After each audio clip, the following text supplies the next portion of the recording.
Well, this has led to an absolute storm on social media, mainly with rival fans rejoicing and the national press who were against the takeover loving it, as messages from Amanda Staveley and Prince bin Salman for the Newcastle United takeover have been leaked.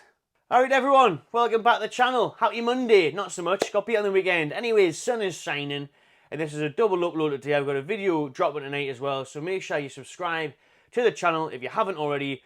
But this morning, the Telegraph have put out these leaked messages from Staveley to Prince bin Salman about the Newcastle United takeover a few years ago. And I'm going to give my thoughts, as always, no holds barred, after we'll go through the actual leaked messages and what the press are saying and how much the rival fans and social media are loving it. I've got to say, I think it's absolutely pathetic.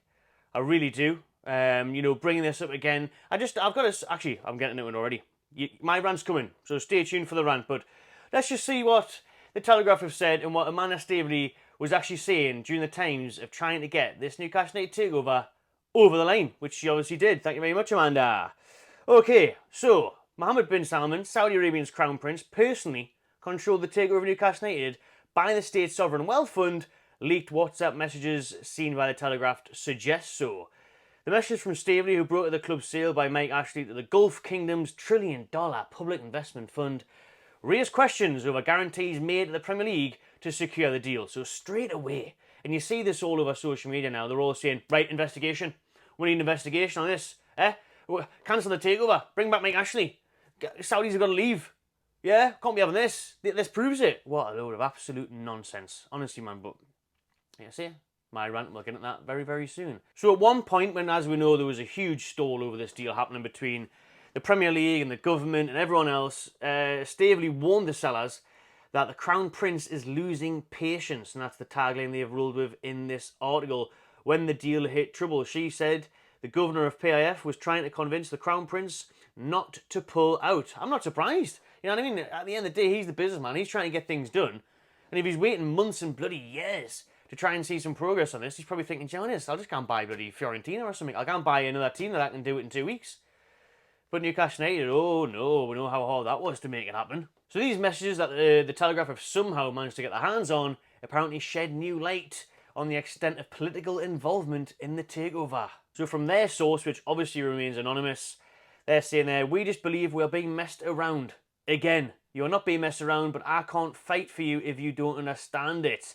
I'm going to whack, actually, to save us, because this video could go on forever, I'm going to whack on the screen the WhatsApp messages instead of me reading them all out. But there is the first screenshot that the Telegraph have ran with.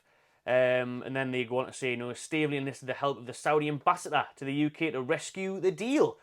On August the 6th of 2020, when she said the UK Saudi ambassador spoke to the Crown Prince this morning. This is when we start to get into the political involvement, when later that month she sent a message saying we need to update the Saudi ambassador at 4 PM as he needs to update the Crown Prince.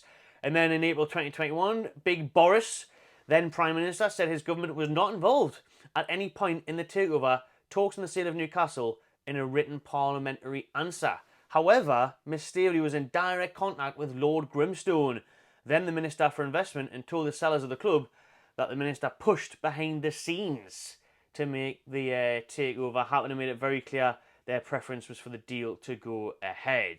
You can see on your screen there now, she's enlisting exactly what it's going to cost to buy the club. This is where it gets interesting from my standpoint, because I couldn't give a crap about the political stuff, to be honest with you.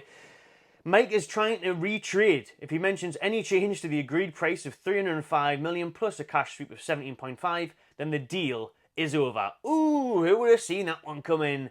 Big greedy Mike, wanting more cash. Well, I never. If you want more money, just sell it to someone else. Stevie's seen a wear a line in price. It's up to Mike to decide what he wants to do. He's mad as shit, isn't he? He nearly even cocked this one up, man. The bloody cockney idiot. As we know, the Premier League initially blocked the sale of Newcastle United to a consortium led by Saudi Arabian Sovereign Wealth Fund over concerns that it would, in reality, be controlled by the Saudi state. Via lawyers, Amanda Staveley said she only ever referenced the Crown Prince in his capacity as chairman of PIF. To suggest her messages cast doubt on whether the assurances about independence from the Saudi state have been adhered to subsequently, it is as logical as it is misconceived, she added.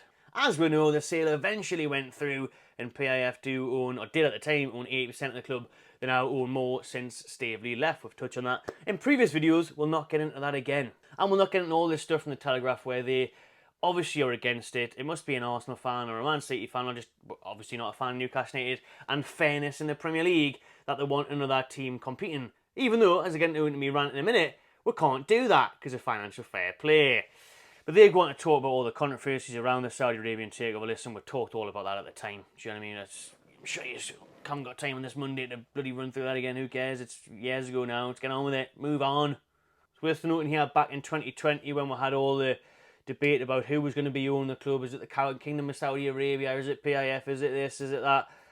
Where she was saying, the Crown Prince is losing patience. Shout out our chairman now, Yasser Al Ramian, who hung on to the deal to convince bin Salman not to pull out, saying that, he was confident we could eventually get it over the line. This is when they do all the political stuff, and they're on about, getting in number... Stevie saying, I can't get number 10 any further involved than what they've done to date. Jerry's pushed it behind the scenes, made it very clear his preferences for the deal to go ahead. All of that sort of stuff, which again, people aren't going to like that, but I don't know if it's just me as a Newcastle fan, I can't really see anything wrong with it. And again, this is what we were saying at the time when the takeover was stolen. I find it very contradicting that, the government and everyone else will happily trade with Saudi Arabia, but they won't allow a takeover of a football club in the Premier League. It was bizarre, especially considering the other stuff that had already happened. The Man City takeover, the Chelsea takeover. We weren't the first ones here to do this, and we haven't really been able to benefit from it. So I still find that mad. But yes, Lord Grimstone got involved. He talked about, the large potential investments into the UK from Saudi Arabia. And, there's actually can't be bothered because there's just loads of political stuff there. And, Boris Johnson was asked about it, and then he apparently said, brilliant, and the Newcastle takeover happened. Of course he did, because he wants to maintain relations with the bloody wealthiest country in the world. Do you know what I mean? He wants to keep the UK growing, the economy booming, keep the trades going, and, he doesn't want to upset the Saudis, doesn't want to upset someone who's majorly impacting hundreds of the world-leading companies. You know how much PIF invests into bloody Uber, Disney, everything. And obviously they trade all sorts, the UK government and the Kingdom of Saudi Arabia. So there's loads of stuff there. We've mentioned the main parts, okay? I've mentioned the main parts. And from my take with it, I just think another way where they're trying to throw shade and slate Newcastle United and the takeover and the Man of Staveley once more, even though we are over 3 years into this takeover now. And here's my leaving point. And by the way, the Premier League have declined to comment because the Telegraph did reach out to them to talk about this, but I think they're at the case where, why are you still banging on about this? Do you know what I mean? We're over 3 years now. The takeover has happened. Move on. Do you know what I mean? Oh, leaked messages prove that she was in talks with Prince bin Salman. Prince bin Salman wanted to know how his investment was going. Shock. Why is the controversy there? Is he not allowed to know how it's going? How this £300 million plus investment is going? Can't see the issue with that at all, to be honest with you. And yes, they're going to get the political side of things involved to help, because why not? Because it made sense. It was logical. But here we go on my parting message on this one, right?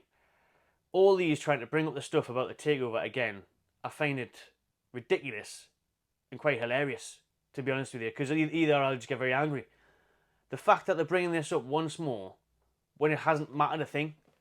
The whole point of this thing was to try and stop Newcastle United's takeover, stop Newcastle United being the next Man City and taking over the Premier League and doing everything. We are 3 years plus into this takeover now, and they're acting like we've won the treble and we need an investigation to stop this takeover development and more investment. We can't friggin' invest anyway. Now it's happened. 3 years into takeover, we haven't even won a trophy. We got into the Champions League, yes, so final, got beaten in the Carabao Cup, shame. Champions League, we got knocked out of the group stages. Now we're sitting in 8th. Last year, we finished 7th, 8th, didn't get any European football because of Man U's FA Cup win. They're acting like we've came in and stole the show, signed all the best players, and smashing everyone 7-0 every week. 3 years into takeover, it hasn't even mattered, really. We haven't really challenged the elite, have we? We haven't taken over. Do you know what I mean? This isn't Conor McGregor FC, notorious Newcastle, we haven't been able to do it. Because of FFP, because of PSR, we can't even use all this Saudi Arabian wealth anyways. So it hasn't even mattered a thing, to be honest with you. So bringing this up again is ridiculous. Because of financial fair play, we haven't even been able to do what everyone feared we were going to do. What the other Premier League clubs whinged about, what the press whinged about, what anyone who didn't quite fancy Newcastle rising up the ranks. We haven't really been able to do it, or we can't sustain doing it, because we can't spend any bloody money. We can't spend the Saudi Arabian cash injection. PSR won't allow us. We're selling our best players. We had a shite transfer window. The summer was a disaster, and we're seeing that now on the pitch. Selling Minter, selling Anderson, not replacing them. Can't get Gahey in. Can't sell Trippier. Can't sell Almiron. Can't sell Wilson. Half the players are still the same players from Mike Ashley's era. Do you know what I mean? So we can't even do that with it.